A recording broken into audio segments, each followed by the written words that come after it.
Welcome all to Nana's Tarot and Oracles. I am the Nana, and Nana loves you. This channel is your home for comfort and contemplation, hope and inspiration, to relax and rest and renew. Using the Tarot and Oracles is a great way to tap into your intuition and subconscious mind. The readings here are general in nature and cannot take the place of any professional advice. If you like what you hear, please hit the like button and subscribe with all notifications. This will be the first presentation to introduce and celebrate the birth of this channel on July the 9th of 2021 in the sign of Cancer on the day of the Cancer new moon, the time to begin new life and new enterprises. Cancer is the sign of the mother, home, family, nurturing, belonging, safety, security, sanctuary, unconditional love and support, acceptance, care, community, comfort and joy. It's where you can relax and be yourself. That is what this channel is intended to be or to represent. So many of us have been through hard times in our lives in the near or distant past.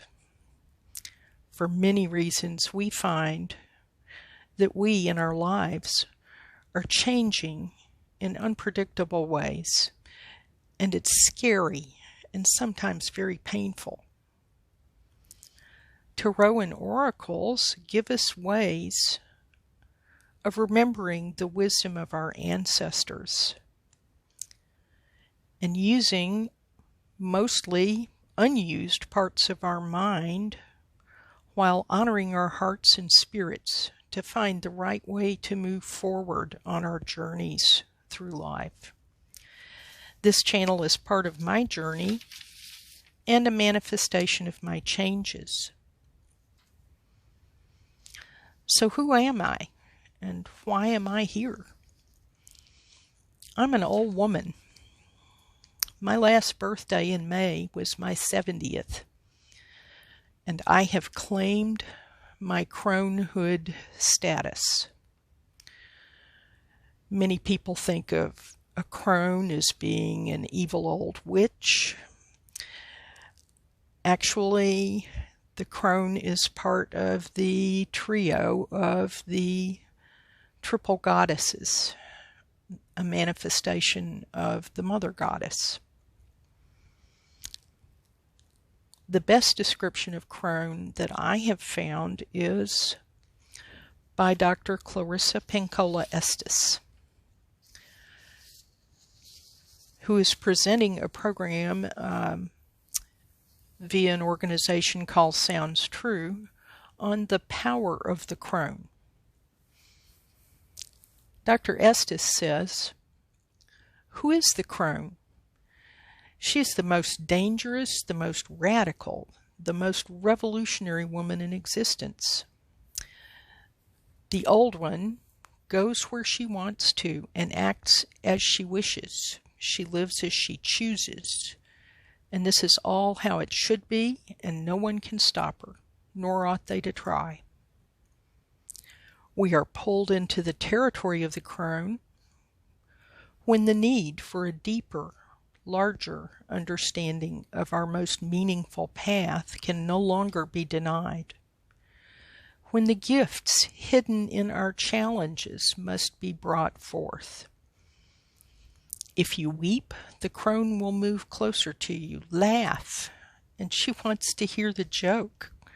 Dance, and she wants to dance with you and in you. More so, she has helped the hurt heart, and for the one poisoned by bitterness, and she can pull the thorn from the breast. She can tattoo your scars with flowering boughs. This is the crone.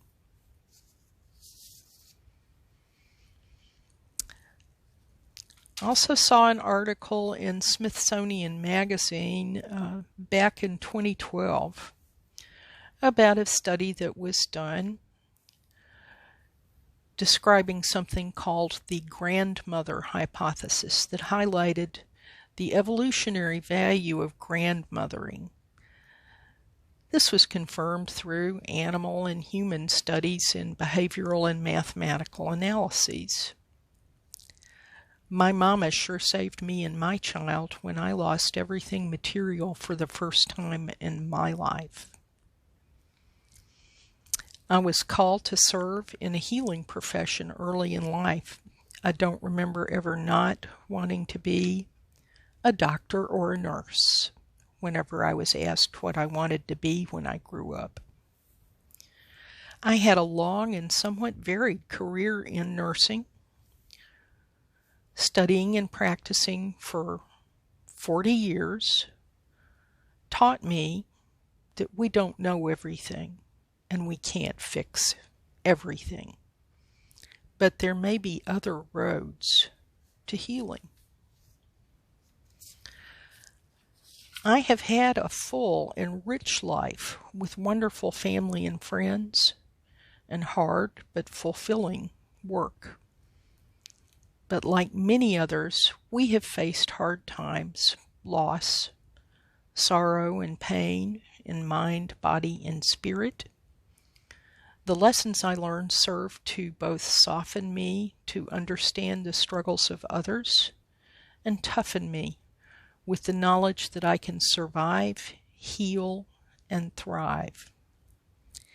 If I can help others to connect with their own individual strengths, vulnerabilities, and capacity for healing, then I want to help. What I'm doing today, instead of a conventional reading, is just to discuss the cards that I use for my readings and cards that are special and important to me. I prefer to use the Rider-Waite-Smith Tarot deck. I believe that the images in this deck are images that are ingrained in the culture that many of us have grown and developed in, and contain symbols that are embedded in our subconscious mind that can help to trigger understanding and epiphanies about what's going on in life. When you look closely at each card, it's also important sometimes to just look at the card and see how it makes you feel, even if you don't react to the cards right away. If you let it settle for a while and then ask yourself what it means, you may find further revelations. The cards that have been most meaningful for me are the Fool card, first of all. I believe that the Tarot, with its story of the journey of the Fool, is an important parable that we can all learn lessons from. The Fool is innocent. The Fool is adventurous. The Fool is ready to learn and seek knowledge. Right after the Fool follows the Magician. The Magician is the card that I have always identified the most with as being a character who is able to connect heaven and earth, as someone who has obtained knowledge, skills, and tools, and is ready to do good work. What the Magician finds, though, is that eventually that skills, knowledge, and tools aren't enough. And the High Priestess teaches the magician that we must access our intuition, we must access our subconscious minds in order to truly have an effect. I'm very fond of the quotation from Dr. Jung, who said, "Who looks outside dreams. Who looks inside awakens. Without is discordant. Within all coalesces into unity." The progress of the Fool's Journey also includes another important card to me that resonates because I believe that it is another representation of the triple goddess, the maiden, the mother, and the crone. Yes, that's me with the red robe and the gray hair, lifting my cup and dancing with my mother, sister, daughters, all of those who have lifted me up and shared my struggles. And last, but definitely not least, as I'm coming towards the end of my life, the Ten of Pentacles. Not so much for wealth, but for the wonderful intergenerational family love and support that has been so precious in my life, with elders and their children and their grandchildren, within the stability of the home, the safety and security. This represents a legacy. I became aware some time ago that I could feel the presence of my ancestors as though I was telescoping backwards and forwards in time, projecting all of my ancestors through me and into my children and my grandchildren. It is an interesting sensation. The oracle cards that I am using include the Sacred Rebels oracles by Alana Fairchild. The card that I selected to look at is the card for the Legacy of Light. The Legacy of Light in the interpretive booklet says you are being asked to honor the legacy of light that is your sacred birthright. Take nourishment and support from those that have come before you, your ancestral lines, not only in blood, but also in spirit.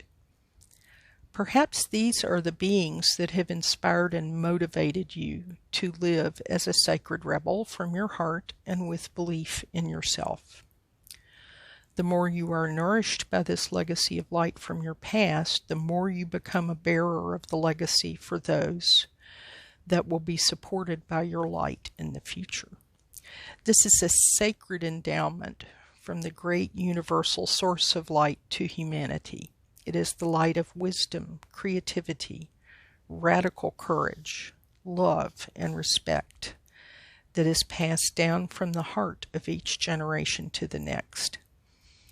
The legacy of light is your spiritual birthright to define, refine, and shine your essence to the world, to be like a sun, radiant and unapologetic of your nature. The legacy of light also represents a healing process. You are also acknowledged through this oracle as having some special creative and healing offering to make to the world in this lifetime. You will leave a legacy of light for the greater good upon this planet, and you will be lovingly supported in many ways by the great creative universal intelligence when you ask for help. If you don't know how to do that, just complete the healing process before. Say aloud, "Through unconditional love, I am open to receiving the support, guidance, protection, and assistance that I need to manifest the legacy of light that shines through me now. I release any conscious or unconscious attachment to beliefs or relationship patterns that hold me back from fully shining my light in the world. I ask that my creative journey be aligned with my spiritual path and blessed for the greatest good. So be it." You may note that the legacy of light portrays a young maiden, a mother, and a crone. This card resonates very strongly for me, as do many of the other cards in the Oracle deck. And again, this is all part of a reverence for the divine feminine. Today is July the 13th. The 13 is the number of the divine feminine. This is Megan Watterson's oracle, and it is a beautiful one and one that is worthy of consideration. The card that I have chosen to talk about today is the Cosmic Egg.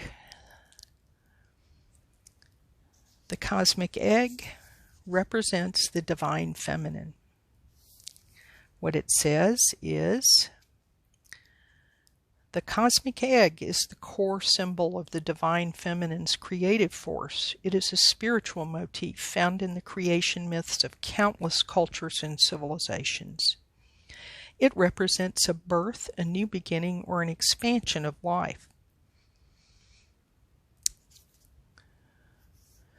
When we meditate on this card and express our intentions related to it, the intention is, I hold the universe within me. I am the force of ever-expanding love. I truly believe that love is the answer, and that unconditional love for others and also for ourselves is the foundation of a blessed life."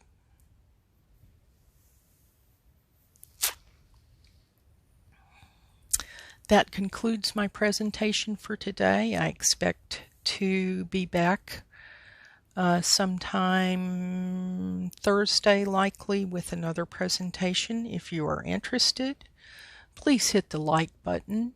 Give me a comment if there are things you are interested to hear on here.